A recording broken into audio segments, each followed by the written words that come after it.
What the hell is MPR? MPR stands for mental protuberance resistance. It is an exercise that is going to help promote things like forward growth, a higher set hyoid bone so that you have that snatched, cinched jawline look. It's a prerequisite to help you get a wider palate too. You need to understand that MPR in itself is not going to give you things like a wider palate and more forward growth, but it can directly address facial imbalances, fix any muscular asymmetries in your neck, and promote far better head posture. It was a method I found out when on a video call with my chiropractor. He studied bones and joint suture theory for the last 30 years. I spent hours firing questions at him that all of you guys had in this Looksmaxxing space, seeing what works, what doesn't work. He deduced this to be one of the most important exercises when it comes to symmetry, increasing the strength of your supra and infrahyoid muscles, which I'll touch on in a sec. The exercise will help raise your hyoid bone and overall promote a healthier, stronger, more attractive face and neckline. So how does one do it? It's called mental protuberance resistance because your mental protuberance is the name for your chin bone, and you're going to be applying resistance to that in repetitions,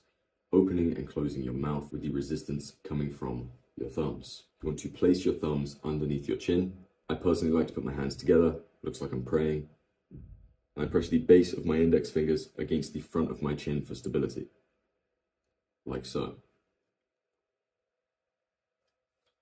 Then, to complete the repetitions, you just want to open and close your mouth while providing moderate resistance with your hands. The repetition should look more or less like this. So what is it doing when you're doing this?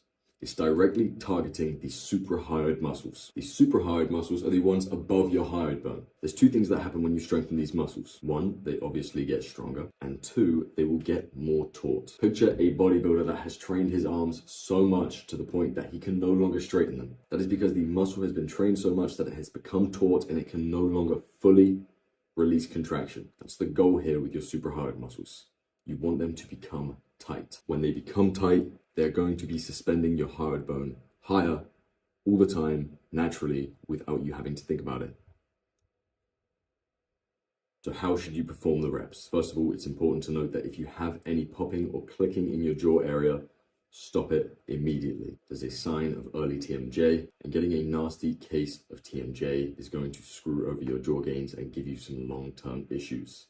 Listen to your body. If it feels like it hurts, don't do it. But if you are just starting out and you have a weak neck, I would recommend using light pressure with your hands and doing about 20 reps, resting for about a minute in between for 5 to 8 sets. As I said, listen to your body. As you get stronger, as you progress over the next coming weeks, you can increase the pressure, the number of reps, or the volume of sets, so that over time you can progressively overload these muscles. Now, understand that this itself is not going to give you forward growth. The forward growth is going to come from maxilla development. It relates back to joint suture theory. Your skull has sutures all over it. Contrary to popular belief in this community, your sutures are still not fused until around 20 to 25. Yes, it may be harder to see results if you're upwards from 17 or 18. As you may have seen, I was able to achieve pretty substantial results in just 3 months of doing this at 18 years old. So, understand that when your suprahyoid muscles get strengthened, your hyoid bone lifts, but you will be able to hard mew more frequently and more firmly.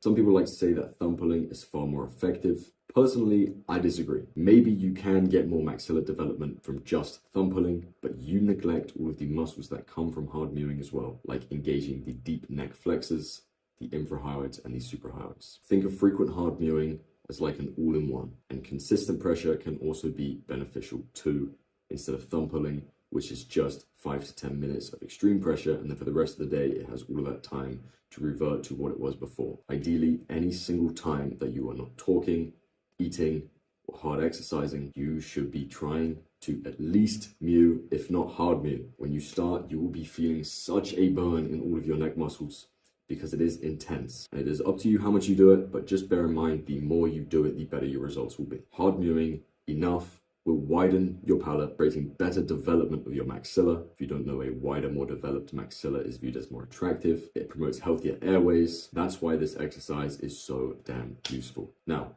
You should make sure that anytime you do strenuous exercise on things like your neck, you are fully warmed up. Ideally do it at the end of a workout. You want to mitigate the risk of injury as much as you can. And also take some time separately from the exercise throughout the day to stretch your neck muscle. There's really no right or wrong way to go about it as long as you're listening to your body. When you start this, you will be engaging muscles you have most likely never worked before.